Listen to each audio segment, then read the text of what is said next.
The Delimitation Bill is back. Just weeks after suffering a major defeat in Parliament, the BJP-led NDA is once again preparing the ground for one of the biggest political reforms in the independent India. This time, however, the political arithmetics has changed. The Indie bloc is weaker, there is turmoil inside the Trinamool Congress, the DMK has distanced itself from the opposition alliance, and the BJP believes the numbers may finally be within the reach. But what exactly is the Delimitation Bill? Why did it fail the first time? Why is the BJP so determined to bring it back? And can support from the DMK or a split in the TMC completely change the outcome? Namaste, I am Sonam Singh and this is Organiser.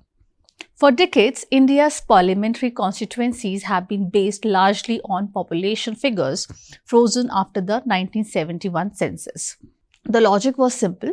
States that control population growth should not be punished by losing political representation. However, over the last 5 decades, India's demographic map has changed dramatically. Northern states such as Uttar Pradesh, Bihar, Rajasthan and Madhya Pradesh have seen much faster population growth compared to the southern states such as Tamil Nadu, Kerala, Karnataka and Andhra. And as a result, many constituencies today represent vastly different numbers of people. The current government says that this imbalance has become unsustainable and that representation should reflect contemporary realities. And this is where the delimitation process comes in. The process of redrawing constituencies boundaries and reallocating the number of seats. Earlier this year, the government introduced the Constitution Bill, which is the 131st Amendment, and the Delimitation Bill. The government wanted to increase the strength of the Lok Sabha significantly and carry out a fresh delimitation exercise using recent population data. The move was also linked to the implementation of women's reservation in Parliament and state assemblies before the upcoming 2029 Lok Sabha polls. However, the plan ran into fierce opposition. Many political parties, particularly from the southern part of the Bharat, argued that states that successfully controlled population growth would be effectively penalized if representation became more based on the population. They feared that northern states would gain a larger share of seats and the political influence. And therefore, the constitutional amendment failed in the Lok Sabha in March. The government secured around 298 votes, but a constitutional amendment requires more than that. They actually requires 2/3 of the majority in the House.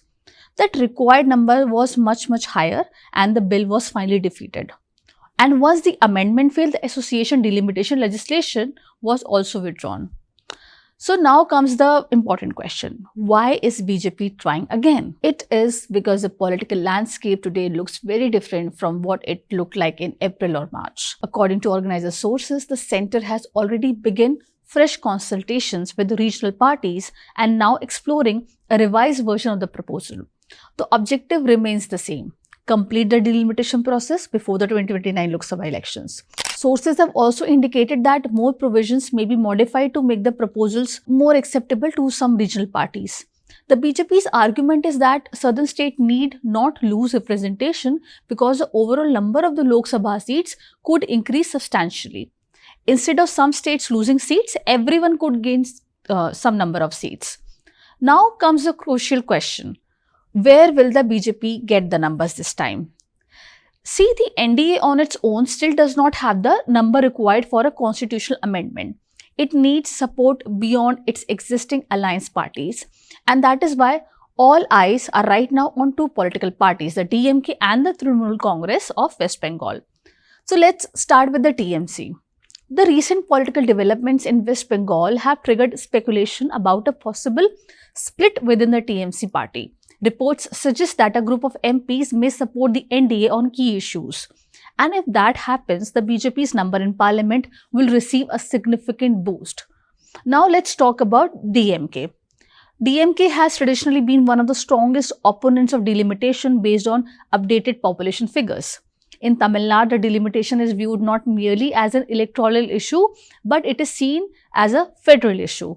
The concern is that states that successfully implemented family planning policies could lose political weight in the national legislature. However, reports now suggest that centre has opened this kind of communication channel with the DMK and the other regional parties after DMK's split with the Congress post the Tamil Nadu polls. And if BJP can provide guarantees protecting certain states, the political calculation could change dramatically. Even if the DMK does not fully support the bill, tensions or issue-based cooperation could help alter the final arithmetic. But there's another reason this debate is very important. The Delimitation Bill is not merely about the constituency boundaries. It is closely linked to the Women's Reservation Bill. The Women's Reservation framework is already there, but its implementation requires delimitation. Without a successful delimitation exercise, the promised 33% reservation for women in legislatures cannot be rolled out as planned. This gives BJP a powerful political argument. The party can frame the debate not just as electoral reform but also as women's representation and democratic fairness. Now, what happens if the bill passes? India could witness the biggest restructuring of parliamentary representation since the independence. The Lok Sabha could expand substantially. Constituency boundaries across the country would be drawn. The political influence of several states could change. Women's reservation could be implemented before the 2029 polls. And perhaps most importantly, the balance of power between northern and southern India would enter a completely new phase of debate. But if it falls again, the government may have to wait for the constitutional timetable linked to the first census after 2026. Women's reservation could face further delays and the BJP would suffer a major political setback on one of its flagship institutional reform projects.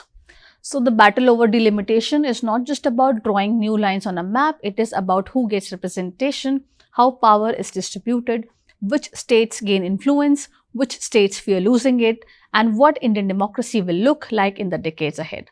The BJP believes the numbers are moving in its favor. The question now is simple. Will the BJP succeed in building the consensus it lacked a few months ago, or will the delimitation bill once again become the biggest roadblock on the road to 2029? The battle has already begun. Thank you for watching.